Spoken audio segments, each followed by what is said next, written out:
Hello, my name is Dr. Ann Holland from Food Seminars International. Our mission at Food Seminars International is to provide cutting-edge information and research on food safety and related fields to food professionals and consumers alike via online seminars or webinars. We bring you the following recorded webinar for free as a way of introducing you to our company, as well as address this very newsworthy and topical issue in a fair and balanced way.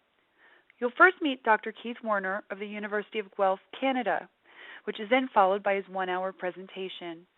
Dr. Warner's full biography can be accessed on our website. We hope you enjoy the presentation. Please contact us with any comments you may have. Thank you. His research impacts food safety locally, nationally, and around the world. His dedication to anticipating food safety issues has resulted in safer sprouts and tomatoes and has made him a leader in researching new forms of E. coli. His commitment to food safety research and outreach makes food science professor Keith Warner a University of Guelph campus Warner champion. has published more than 100 papers, book chapters, patents, and conference abstracts. Food safety is many things to many people. So in my specific research group, we work on the safety of fresh produce, including bean sprouts. We also look at meat in terms of intervention technologies to make it safer. And another line of research is looking for those emerging pathogens, the pathogens that are on the horizon. And so what we'll do is we'll see where the source is and we'll see how they become integrated into the food chain and how they end up in our food. So by the time it gets to the consumer, we've got less to worry about. Since arriving in the Food Science Department in 2002, Warner has given dozens of print, radio, and television interviews during E. coli, Listeria, and Salmonella outbreaks. So you can make an impact on people's lives, be it devising technologies or even giving them information when an outbreak occurs. So being able to translate that information to the public is gratifying. Researching is fulfilling because obviously it makes a difference.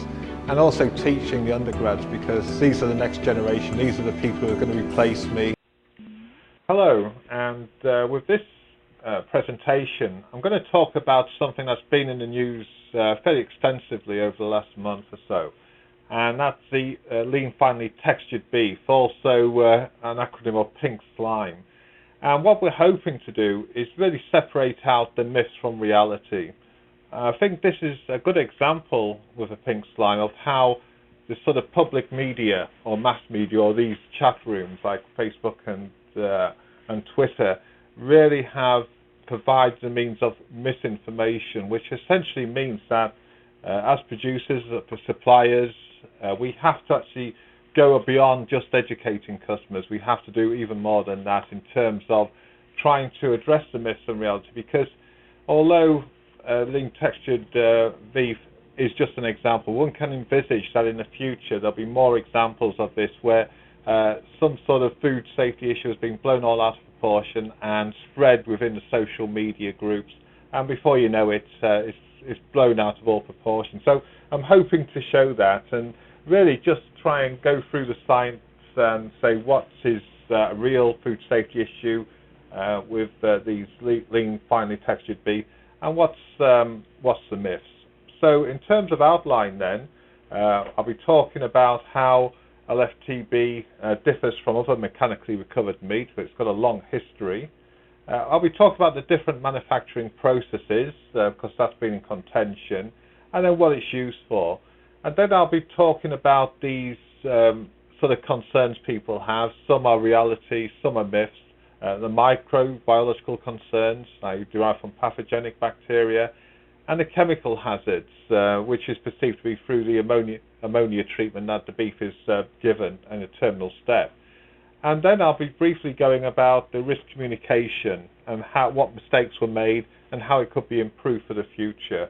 And as I said, although this is essentially only to do with lean fine textured beef, we can see a lot of lessons learned from this exercise in other products as well. So recovered meat is a byproduct of the meat industry. It's a very valuable product. It's certainly worth billions, and essentially it's to do with recovering every scrap of meat you can from a carcass, because as everyone knows, the sort of overheads and the fine profit margin on meat production is very fine indeed. So you try to maximize efficiency. And really that's what mechanically recovered meat was. It was developed in the 50s, 60s in order to make a resource of this scraps of meat which would ordinarily be thrown out. And so mechanically separated meat, as we'll talk about, is a separate process. It is about recovering meat from every piece of bone. But then we'll talk about the advanced meat recovery system, which is, again, slightly different in that it's more a scraping action rather than inclusion of bone, and we'll talk about that as we go along. And then we'll come to the more recent development, even though it's over 20 years old, and that's lean, finely textured beef. And really, we're talking about beef today, but in reality, a lot of these processes apply to other species as well, such as poultry and pork. So mechanically separated meat, as I said, is one of the oldest techniques, and it's a very valuable technique because it recovers the meat from bones which would ordinarily be thrown out. And the thing about this mechanically separated meat, it does contain some bone as well, and we'll see the process literally just pressing the life out of bones, and you'll get bone debris in there as well. And for that reason, it's really only used for poultry. It got banned from beef due to the mad cow disease scare, the BSE, because as people may recall, in the 80s there was a large instance of BSE in Europe. Seldom over here in North America, thank goodness, but essentially by having BSE, the presence of prions in the product, that can lead to variant CJD in humans. So in effect, this technique was banned for beef due to the fact of the prion risk.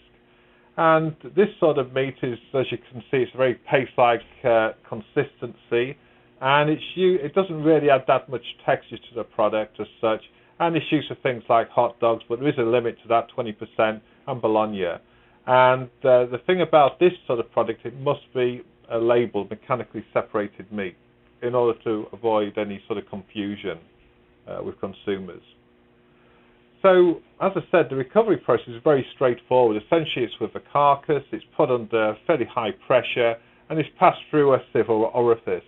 And pieces of bone get past it, grind up bone. You won't see a bone in the product, but it consists of bone meal and meat itself, and it's like this paste-like consistency, which is fine for some products, not fine for others.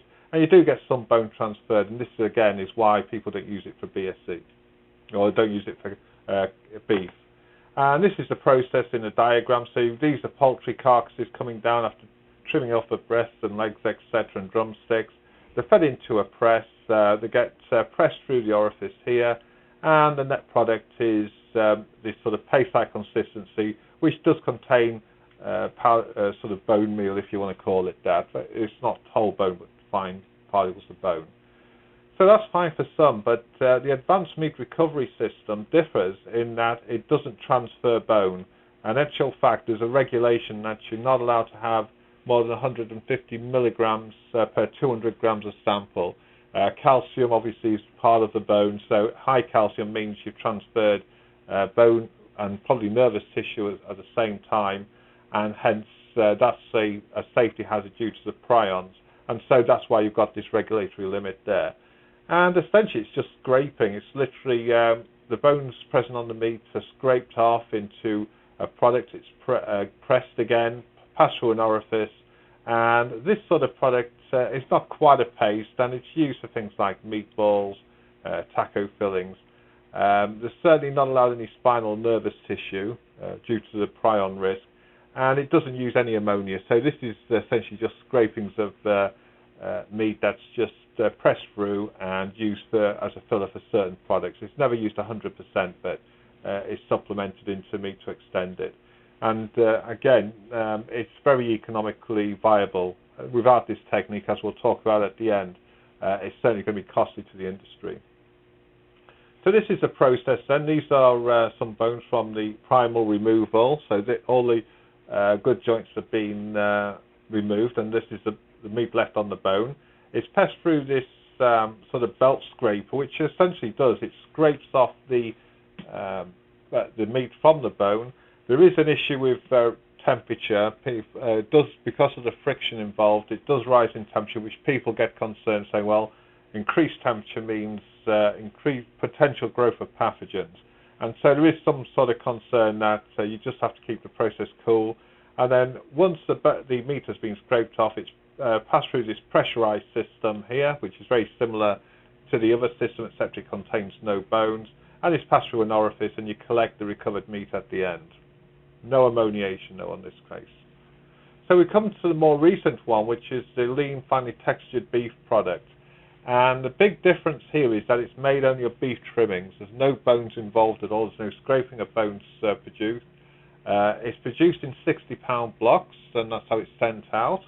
Now, it does use what we call ammoniation, or ammonium hydroxide trim, which essentially is actually ammonium gas, and when ammonia hits water, it turns into the hydroxide. And it is pathogen reduction. We'll question that a little bit, but really its main sort of purpose is as a pH adjuster.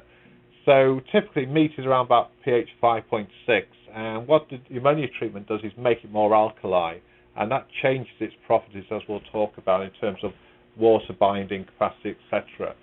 And really it's used for textured beef products like hamburgers, meatloaf, and it gives you that texture, and really the ammonia treatment partially does that. It alters the texture to make it favourable for these sort of products. And there's no labelling requirements. I'll put as yet. I'm sure in the future there will be, but the reason why is because it's a processing aid, and we'll talk about the difference between an ingredient and processing aid later on. So the actual process was developed by Beef Products Incorporated, and really what the whole idea was is to fill a niche, and that's for this sort of low-fat ground beef that people desire because they want to reduce fat in the diet. Now, the problem in North America, that's both here, Canada, and in the US, is that the cattle we raise have a very high fat content. If you go over to Europe, go over to New Zealand, Australia, the cattle are much more leaner. So essentially, the trimmings we get from US beef are about 50% fat, 50% protein. And what we had to do before the process came in is basically import all the meat from New Zealand or Australia in order to produce the low-fat ground beef that people want to reduce the fat in the diet.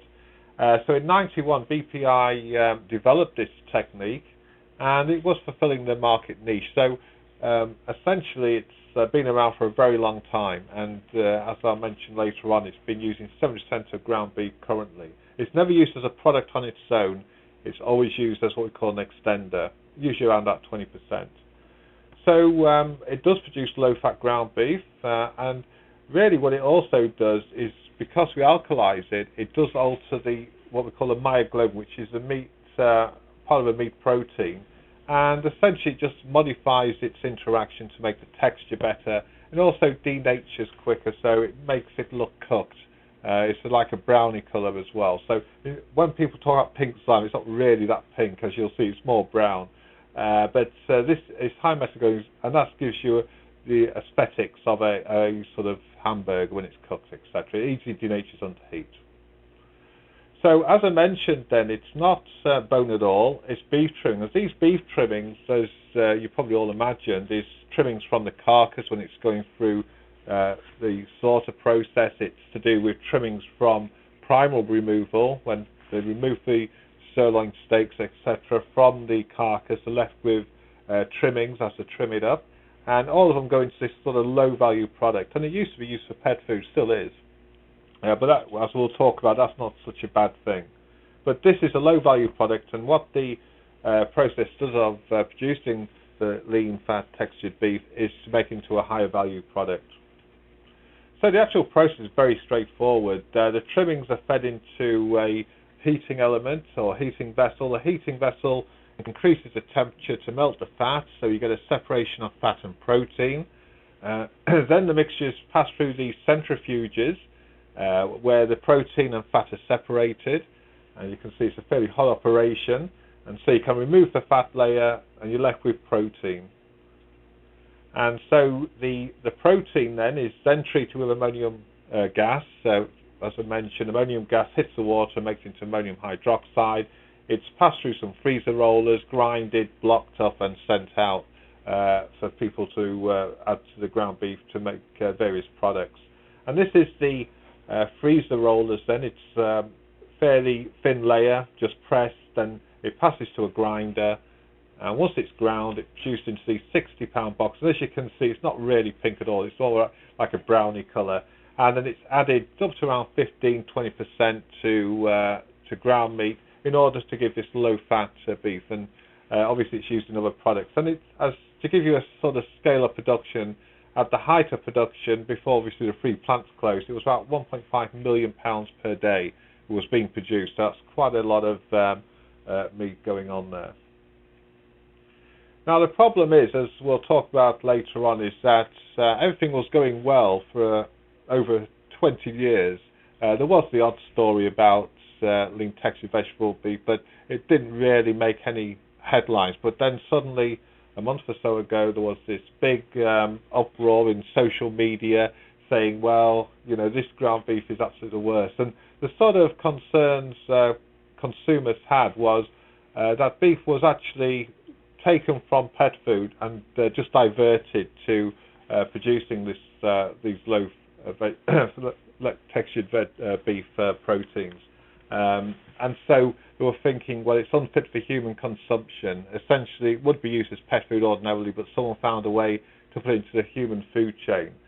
And another sort of question that was raised was the ammonia makes good meat or bad meat look good, which is a fallacy, as we'll talk about.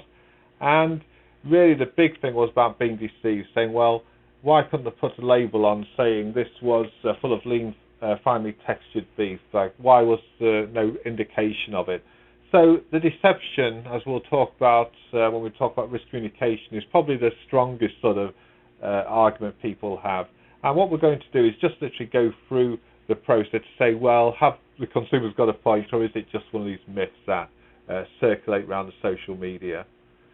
So the first sort of myth is about it pet food. Well, the reality is that beef trim is used in pet foods, but the other thing that people don't tend to realise is that, you know, animals are susceptible to pathogens as well. They're not totally immune to things like Salmonella and E. coli, and a lot of studies have illustrated that pets, for example, dogs and cats, they actually can carry pathogens like Salmonella and transfer them to family members.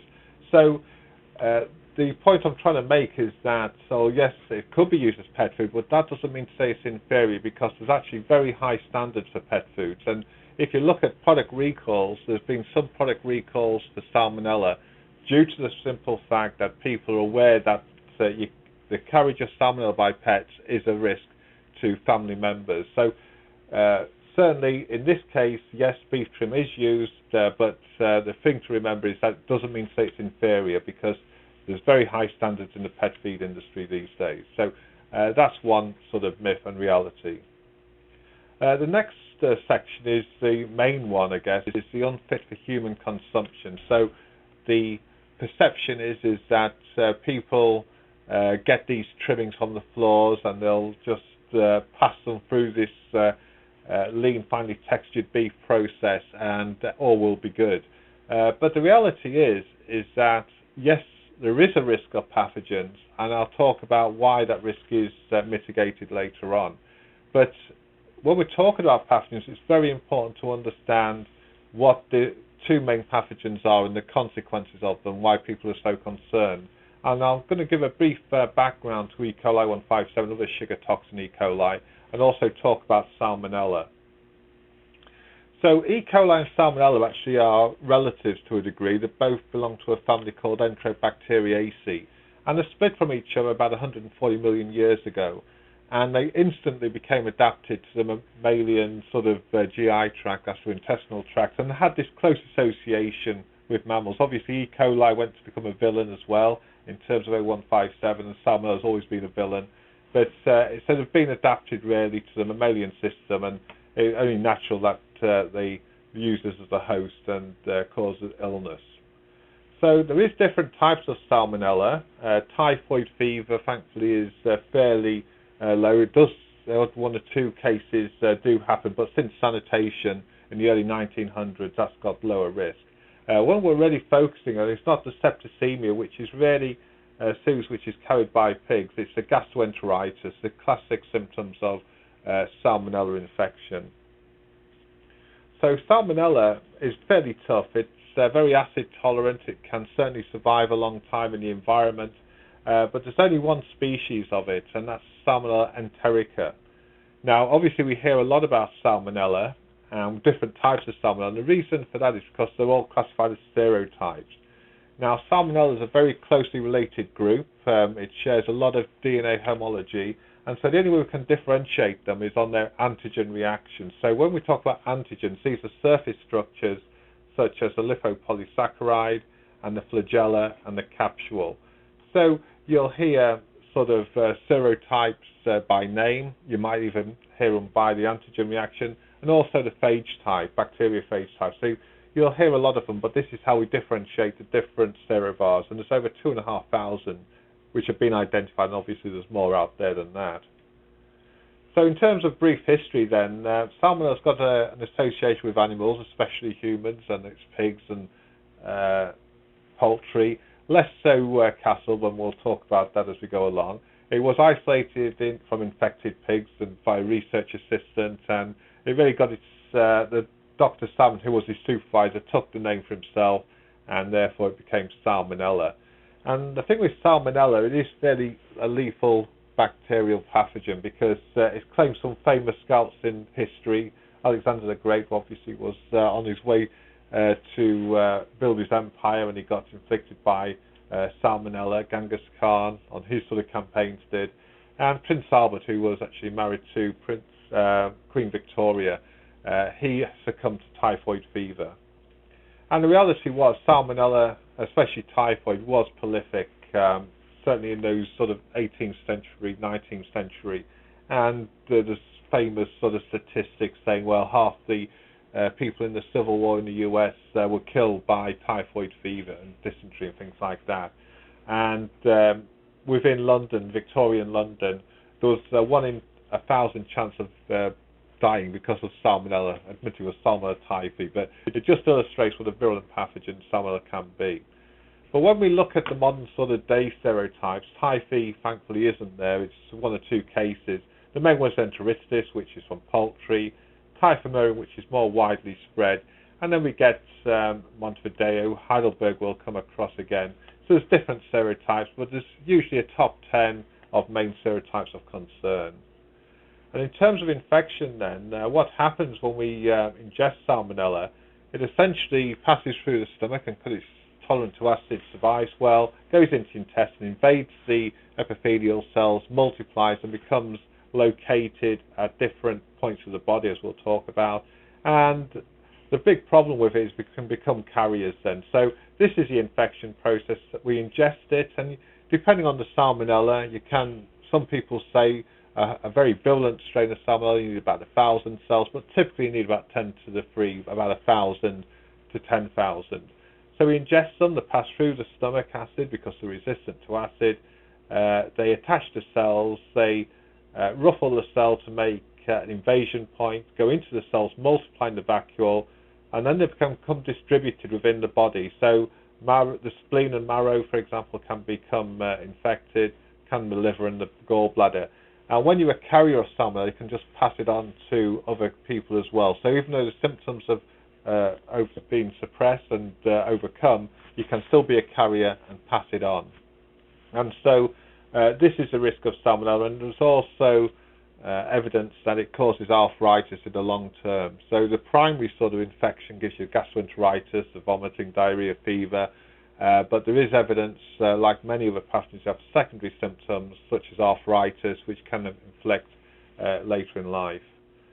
So in terms of outbreaks, and I won't go through these too much detail, the first thing to notice is that Salmonella is associated with lots of different products, and the ones I'll bring attention to, because I just talked about it, was the pet food, dry pet food, and this really is, it produced a product recall. It was actually associated with 32 people because of this carriage of to the pets petted by the human owner, especially young children, and that caused illness, and that's why it's really tightened up on the pet food. But there's different products. But one thing you'll notice here, there's not much to do with ground beef. And the reason for that is because beef is low carriage of salmonella, but it can happen, it has happened in the past. But one of the biggest concerns is the multi-drug resistance, and there was a famous case of Salmonella Heidelberg outbreak, and this was linked to actually ground turkey rather than ground beef, but it did issue the biggest recall. Now, salmonella is not what we call an adulterant. If you find salmonella in a product, it doesn't mean to say you have to get the raw beef in a recall or raw meat in a recall, but because of the severity of this salmonella or the pathogenicity of it, the Cargill issued a recall on it due to the simple fact that it was involved in so many outbreaks. So we look at the carriage then. As you might suspect, most of the carriage is through poultry and pigs, but actual cattle, very low prevalence of salmonella, and they shed it at very low levels as well, and steers. But what's relevant is that, yes, it's at 0.6%, but when it comes to actually processed meat like ground beef or ground turkey, you'll notice the prevalence of salmonella increases, and we'll talk about this later, because during the process of grinding and processing, you actually acquire contamination from surfaces, cross-contamination from other batches that increases the prevalence. So although beef isn't notoriously identified as a carrier of salmonella, there is an opportunity that salmonella can get into the product. And one of the big concerns about salmonella, as we talked about with Heidelberg, is the multi-drug resistance. Now, drug resistance is either encoded on genes, which can be plasmid-borne, which can be lost and found again, chromosome integrated into the actual genome, which means they're much more stable. And the worry is at the moment is that we're getting resistance to these third-generation antibiotics, which are essentially nearly the last line of defense. So if you become resistant to these antibiotics, then, as we'll see, it's not too good on the prognosis. And the reason why we get this resistance is through gene transfer. And these genes encode for different things. First of all, it could be an enzyme that degrades the antibiotic. Extended beta-lactamase, for example, is an enzyme that causes resistance by producing an enzyme that degrades the antibiotic, therefore nullifying its effects. You can get an alteration in the uptake site, so that basically blocks any uptake of antibiotic. You can get efflux pumps, which basically pump the antibiotic out. You can alter the target, because antibiotics target the cell wall, they target enzymes, they target DNA protein synthesis, so you just alter the target to make it insensitive. And you can get what we call a metabolic bypass. Essentially, if it inhibits an enzyme, well, we'll just produce more enzymes to overcome that inhibition. So it's a various thing, and as I mentioned, it's very highly significant in today's food safety, because the significance of antibiotic resistance is that if you do get an infection, they'll essentially increase the medication strength. And as we all know, with antibiotics, you get a fairly number of side effects of antibiotics, and that's a big problem. You also get an increased risk of secondary infection. We all know about MRSA, we all know about Clostridium difficile, and one of their the reason why they become more prevalent is because people take antibiotics, suppressing the microflora, but these multi-drug resistant strains can just proliferate and cause a secondary infection. And obviously, antibiotic resistance means they can transfer these genes between each other, therefore accentuating it. And by doing so, you get dissemination across the globe. So something starting in India can readily come to North America. Something starting in China can come to North America, and vice versa. So the consequences are then is that you get these secondary infections, which actually are becoming more lethal than the actual initial infection. This is why, in a lot of cases with salmonella, they'll just let it ride out. They won't give you anything except rehydration therapy, because the reality is that if you get more drug resistance, you get these secondary infections, and the other consequence is the drugs just don't become effective. So it can be very serious. So we'll look at the second pathogen of concern, that's E. coli. So with E. coli, there's different types. There's 6 different pathogenic types. You get the nice E. coli, which gives you vitamin K, etc. But these pathogenic strains split from E. coli about 4.5. Traveler's diarrhea is associated with EPEC and ETEC. aggregated E. coli, big outbreak in Germany in 2011. EHEC is very seldom, it's fairly rare. It's actually an intermediate between E. coli and Shigella, but the one we're interested in is a sugar toxin E. coli, especially enterohemogenic E. coli. So STEC are sugar toxin E. coli, which essentially means that they contain this gene that produces this deadly toxin, which can cause kidney failure, etc. But the thing is that you can contain this gene, but it doesn't mean to say it's expressed, or it can be expressed in a low level. So there's a subset of E. coli called enterohemogenic E. coli, which are essentially the ones that cause this syndrome called Huss syndrome, hemolytic urinary syndrome, which essentially is kidney failure, and hemogenic colitis, which again both can be very fatal. So the thing about STEC is that it's made of, as we'll see, about 200 serotypes, but only a small proportion of those contain all the requirements to produce what we call Huss or hemogenic colitis, and they're termed EHEC. So, as I mentioned then, a bit like Salmonella, we classify the E. coli or the STEC in basis of serotype because it's so closely related. And so the most famous is O157H7, but there's lots of other types as well. And these are all based on the different antigen reactions.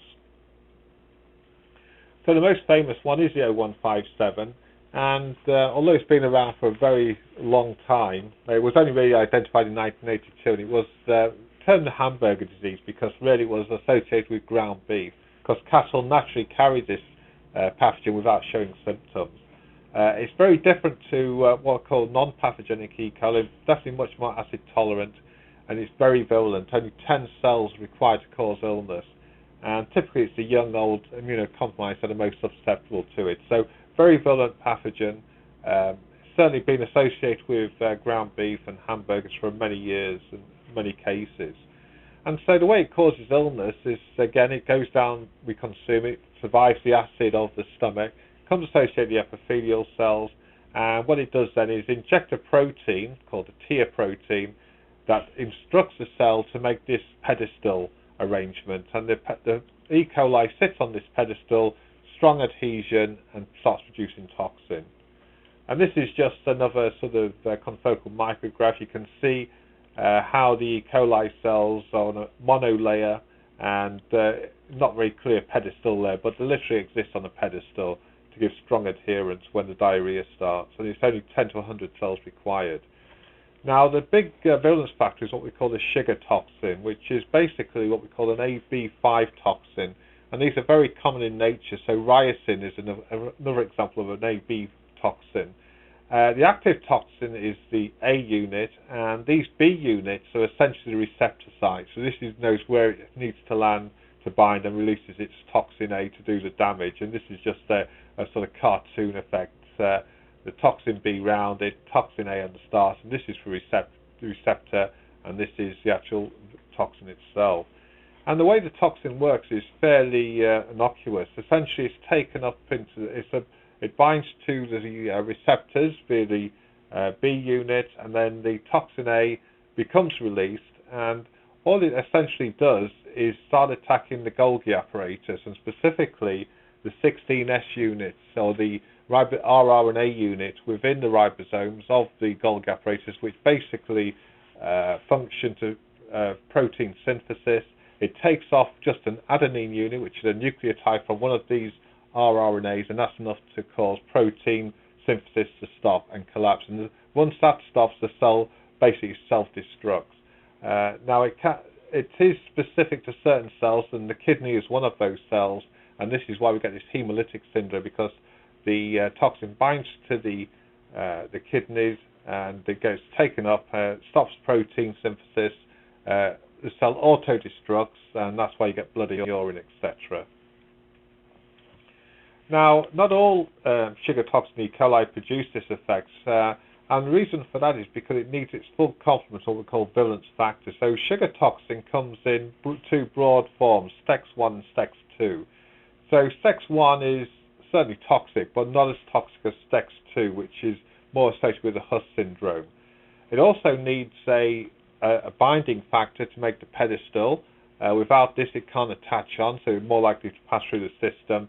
And also it can produce a hemolysin that lyses the blood cells. So strictly speaking, it's not always the case. It needs to contain all these virulence factors in order to develop pus.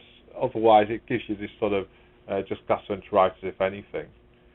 Now, the sugar toxin is the key point, and it was transferred via a bacteriophage from Shigella into E. coli, and it comes in different forms, and people suggesting that the most toxic forms are 2A and 2C, and these are mainly associated with Huss syndrome. These are the sort of potent toxins, and the reason why we have over 200 serotypes in the sugar toxin group, most either lack these virulent types of toxin or don't produce it at all, or lack virulence factors. So that's the reason why.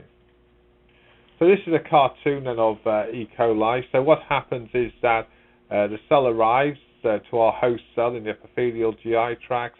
It injects, it's got a type-free secretion system which injects an effector to produce this TIA protein, which then binds to the intramin protein produced by the actual cell, and it starts releasing the toxin. And the toxin then gets into the bloodstream, causing disruption of the kidneys and obviously the host cell as well, causing it to self-destruct essentially. So with non-0157 STEC then, the reason why they're low pathogenicity is that they contain STEX1, which is the lesser form of the toxin. It lacks attachment, and therefore they tend not to be as pathogenic, even though they are multiple drug resistant. And this just illustrates the difference. With 0157, you get ingestion. In susceptible people, it can lead to Huss syndrome, so they're very old or they're young. 94% have got the immune system to actually survive, beat it off, and so you get resolution.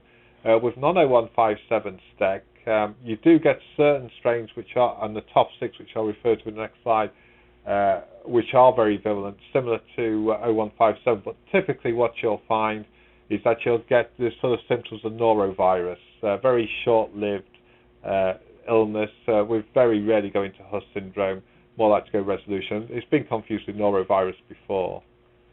And the sort of lysis or colitis is produced by a hemolysin, especially in the old, but this again attributes, can be fairly fatal to the elderly. So 0157 and some of the top 6 0157s tend to be the more virulent types.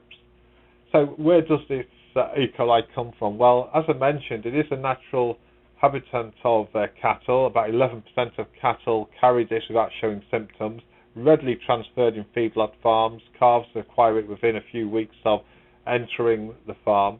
And so at the farm, the fecal matter goes onto hides, it goes into drinking troughs, pastures, so it literally spreads around. And cattle coming to the saw line have been transported, so they tend to be fairly muddied up, and they're in close contact with each other, so you can imagine how pathogens like 0157 spreads. And just to illustrate that, I'll just go through some results. We did a study a few years ago looking at the transfer routes of E. coli during processing.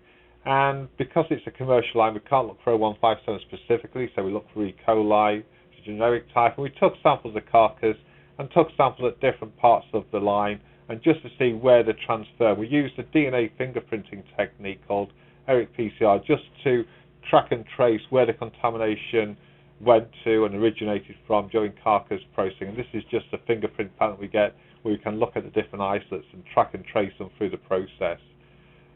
So I've got some pictures, but the sort of process is fairly simple. You've got a holding area where the animals are rested because they need to build up their glycogen stores to furnish rigor mortis.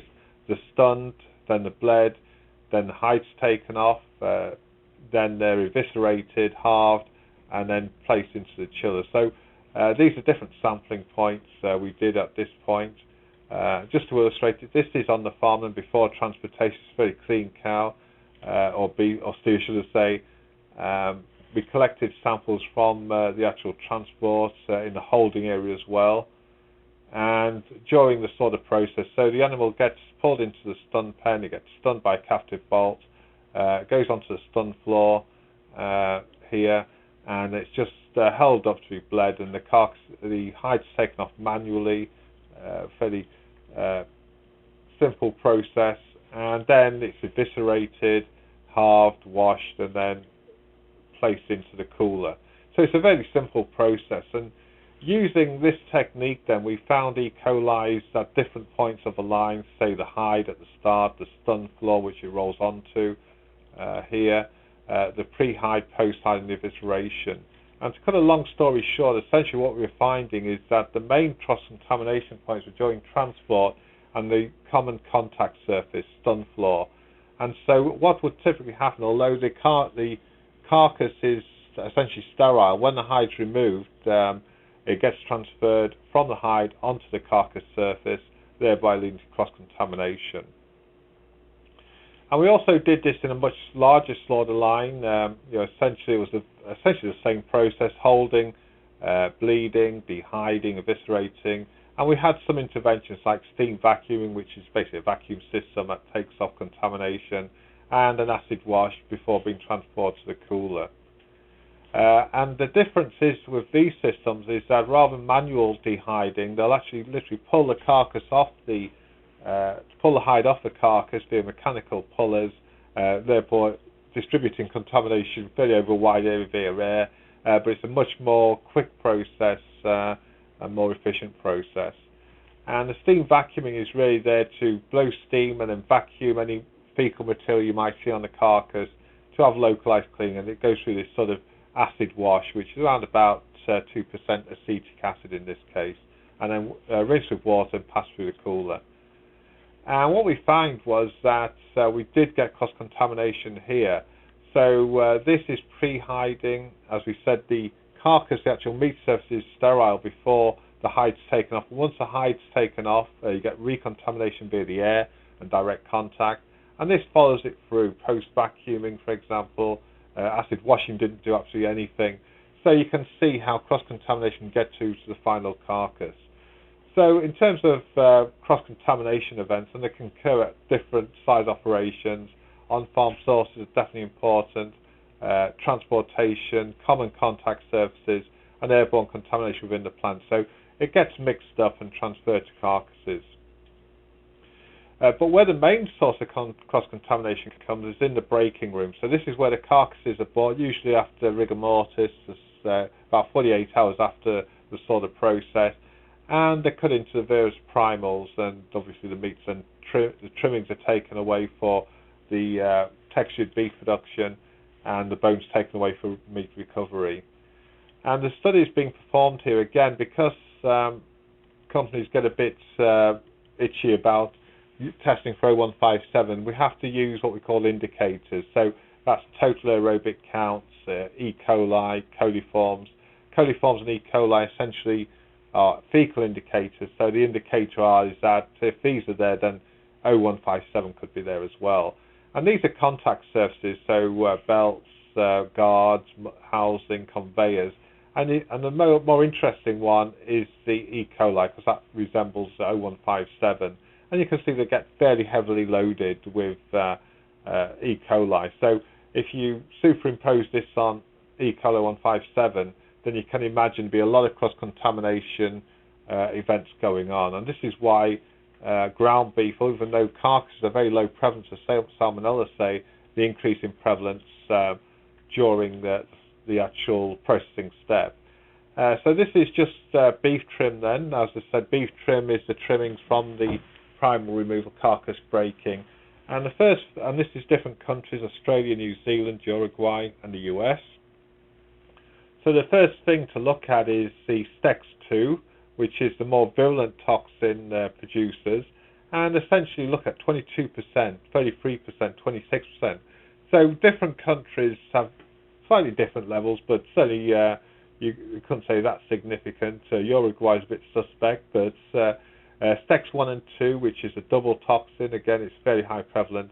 And when we think about carcasses being about less than 1% prevalent of E. coli 157, when it comes to actually the processed trimmings, i.e. the cut-offs, you can see the carriage of E. coli 157 was fairly significant, 30%, which is quite a lot.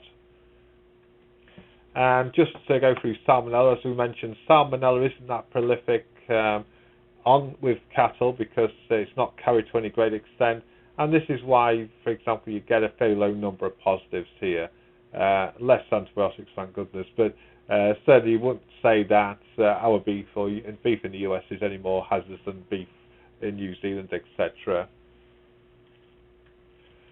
So what's the net result? We're going to return to beef trim now. So the whole point of going through that is to say, well, we do get pathogens associated with beef trim, and hence, but what is the carriage rate? Well, for E. coli, the virulent E. coli can be up to 22%. 0157, though, as we said, not all sugar toxin E. coli are dangerous. We get 0157 at 0.68%, SAMA 0.8. So the reality is that beef trim can carry pathogens on it. So that's a reality. But the thing is, any trim use for any sort of use has to go through testing. So what the Food Safety Inspection Service have is what we call the N60 test. And the N60 test is where you take a trimming, about 1 by 3 inches, it's illustrated here, off the carcass or trim, and then screen for 0157 to see if it's contaminated. Now, the issue with the 60 test is that because E. coli 0157 is such low numbers, people are saying, well, it's not really sensitive enough, because even if E. coli is there at less than 1%, there's only 55% probability of missing it if it is there, if we use the current technique of N60. But if you do get a positive result, then you do have to have a recall or divert the trim to other uses other than human consumption. And as I mentioned, in June or July this year, we're going to have to start mandatory testing other sugar toxin E. coli, those ones that's also been implicated in Huss syndrome, called the top 6. So one can envisage that the testing will increase and maybe the recalls will increase. Now, when we get trim destined for lean textured vegetable beef, you have to test a pound of raw material. So you get a pound of trimmings, and you'll collect another pound of trimmings after the ammonia treatment.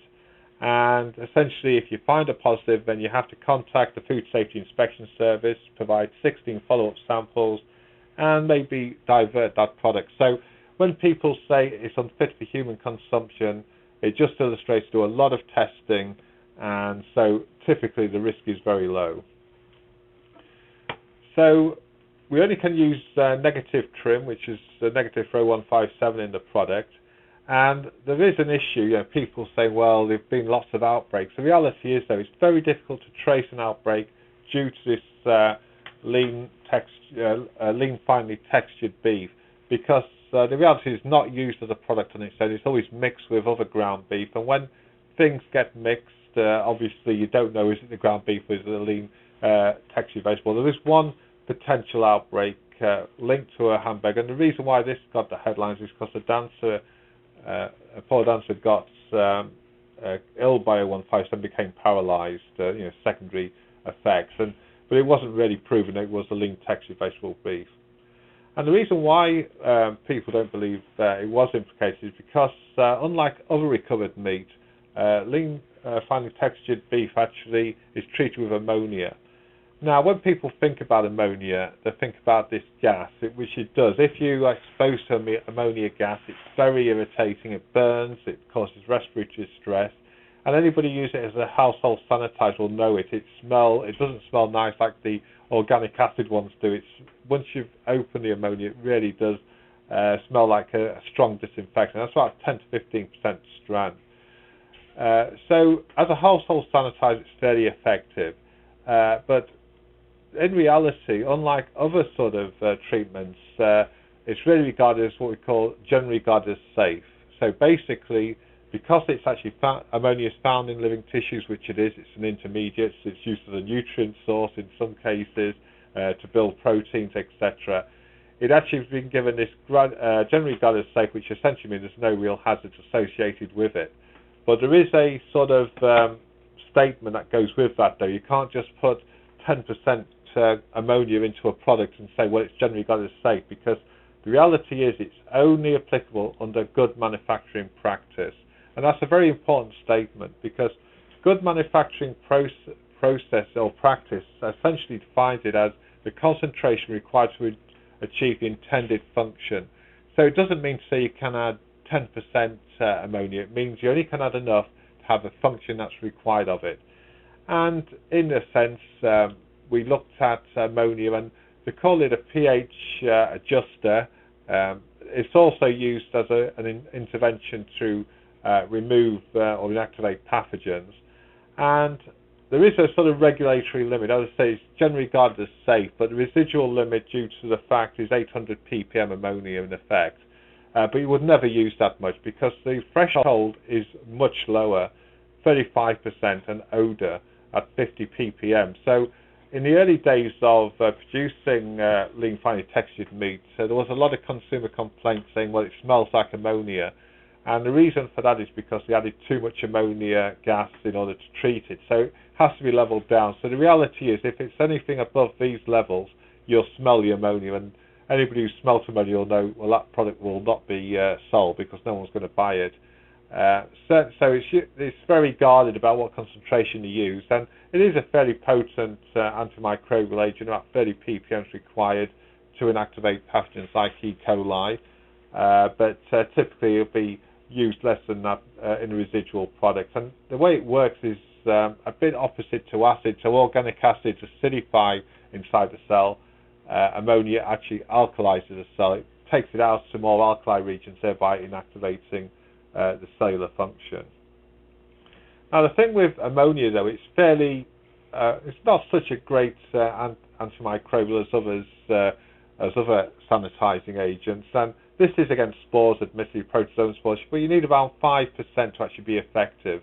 At lower concentrations, either over extended times, 15 minutes, it doesn't do much to spore numbers. But once you reach this threshold of 5%, it does affect. And even ammonia exposure to E. coli isn't a sudden rapid inactivation. It's a fairly slow process, a bit like acids in that respect. So in terms of ammonia toxicity, one of the big concerns by consumers is that it is toxic, and if you've been exposed to ammonia, you'll understand it does give you respiratory distress, it gives you irritation, dizziness, but to cause these sort of symptoms you need a very high dose, about 500 to 1500, and as we said, in beef it goes much lower concentrations. And also we have to remember is that we use ammonium hydroxide in different applications, so say to generate carbon dioxide in bakery products, to adjust the pH to alkali or neutralize acid, to finish off glazes. It is used as antimicrobial. It's used in lots of different products. So the use of ammonia isn't such a bad thing. It doesn't produce byproducts, and it's been extensively used for years. And so in meat, it essentially raises the pH. And the reason for that is because we want to make the proteins bind water, because if we can bind water, the hamburger won't simply shrivel up during cooking process.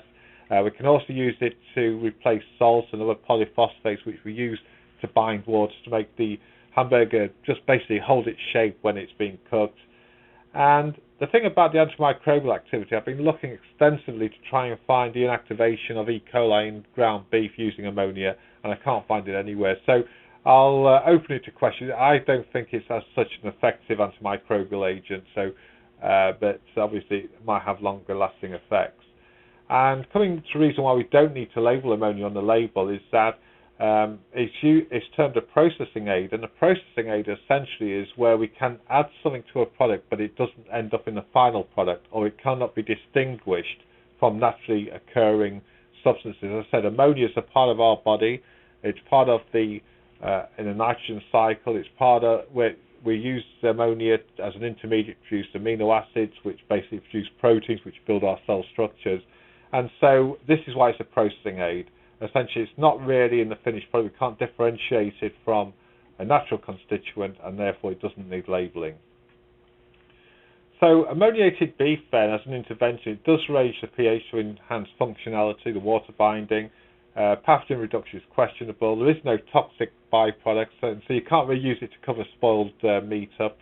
Essentially, if a meat is spoiled, ammonia won't do anything to it at all. It just raise the pH. The sensory threshold is low, so if there was residues of ammonia in there, you wouldn't be able to eat it unless you've got a partial liking for a sort of rotten, sort of ammonia-flavoured products, which isn't really the case. And there is a question mark on its decontamination. Does it actually do anything in order to improve the antimicrobial treatment? I suspect the reason why the industry are promoting it as an antimicrobial agent is to make it acceptable to the consumer, because if they learnt it was actually increasing the ability to bind water, they'll instantly say, well, it's just a way of selling water to us, isn't it? So it's a question mark there. Now, I'll talk about risk communication and politics. As I mentioned, ground beef or the lean, finely textured beef has been used for many years, since '91, and it's been in the newspapers occasionally. There's nothing really happened, but suddenly an explosion happened in terms of Jamie Oliver, who's a UK chef. He's got this ongoing campaign to improve the diet of school children, and he went on a TV show to illustrate what lean, finely textured beef was. Obviously, he exaggerated. He bought meat from the floor. He got ammonia from the chemical cabinet and exaggerated the process, which was big misinformation. Obviously, he thought it was entertainment, which I guess it is when you're on TV, but it had a major impact because social media, Twitter, Facebook, started exchanging misinformation, and before you knew it, you couldn't tell the truth from the myths, from the facts, but the sort of consumer rejection of it had a big impact. The first thing to do was a schools program, which obviously is part of the US authority to govern what goes into school meals, pulled the product. These fast food chains followed soon after, and ultimately the superstores, the retail giants, all because they were very concerned about consumer perception, because you've got a choice. You can educate consumers to try and say, well, there's nothing wrong, or you can do the easier course, say, well, we'll just take it out, no problem. And as a sort of failed campaign, we had the government intervene, and the USDA, who oversees food safety, start having press conferences. We went on plant tours and started eating the hamburgers to illustrate that it wasn't poisonous or anything. Very reminiscent of when we were in the UK in the 80s, when we had the BSE, the mad cow disease, so to speak, and the whole country was hysterical in terms of, wow, we're eating prions, which they probably were. And as an illustration, the Agriculture Secretary then, John Gummer, actually fed a beef burger to his daughter to actually prove that it was safe. I think he should have ate it himself on reflection, but the reality is nobody believes governments. They're very suspect. Any time government tell you things, you've got to be suspect of it. And it was, I think, a PR disaster. Why would the government do it? And it's all down to education. It's not an easy thing. Once these sort of issues are outside, it's very difficult to bring consumers back inside. So the US did support that, whether that's good or bad. There was definitely mass information, mostly disinformation. But really what the big thing is, a failure to tell the consumers. I think if consumers were aware of the process right from the start, it would have been fine. The road back for this lean textured beef is going to be hard, but I think there will be a sort of campaign. And the reason for that is down to economics. As I mentioned, 70% of ground beef contain, or used to contain, this lean, finely textured beef. And that was very significant because essentially you can recover 10 to 15 pounds of beef per carcass. So if we got rid of this product, the prospect is that we'll need 1.5 million more cattle. That should get the environmentalists concerned, because if you're going to raise more cattle, it's going to have a detriment to the environment. You're probably going to pay more for your beef because it was a low-cost extender, so people are going to pay more. We're going to have increased imports from New Zealand and Australia, which are going to have a detrimental effect on the American beef industry, which is already suffering. So essentially, I think if they went on this line saying, yes, it is safe, give the facts, but give the economics of the situation, which I've heard nothing of, that would really start turning to consumers saying, well, it is safe, and I can see economic reasons here. So to end this, what's myth and what's reality? Well, the myth then is the beef is toxic because of ammonia treatment. There's no evidence for that. The residues are so low that you can't even taste them. It's not made from rejected meat. It's gone under testing, and so you're not eating things that would have just been thrown away. it is inferior. It's basically just beef, as I say, and it's no nutritionally different from beef that's in primal joints. In actual fact, it's better because it's got less fat in. So the reality, yes, it can carry pathogens, as all ground beef can, and it might have enhanced due to the fact it's on trimmings, and trimmings are known to carry more pathogens. It is produced using the same sort of material as pet food, admittedly, but that's not a bad thing because, as I say, pet food needs to be high standard. When you think about it, it's less risk than mechanically recovered meat. Certainly it's at least as risky as anything, but it's particularly less risk because you're not including bones. You do have an ammoniated treatment. You do have to go through all these different treatments. The ammoniated beef, it doesn't contain the byproducts, as I've just said. It is safe, but what's happened is that it's lost consumer trust. And so once you lose consumer trust, it's very hard to get back. But by looking at the reality and myths of the situation, hopefully there will be a way back for it because it is an important byproduct. And with that, I'll conclude the presentation. That concludes this webinar on lean, fine textured beef. Hopefully you walk away with a better understanding of the product, the myths, and the reality. Feel free to visit us at our website where you may view the list of upcoming live webinars or browse our library of recent past webinars. If you're interested in any of our past webinars, for a limited time, you will receive a 20% discount on any recorded webinar by entering the promotional code FoodExpo2012, which is listed on the screen. Please feel free to contact us with any comments or questions. We wish to thank you for your attention and interest.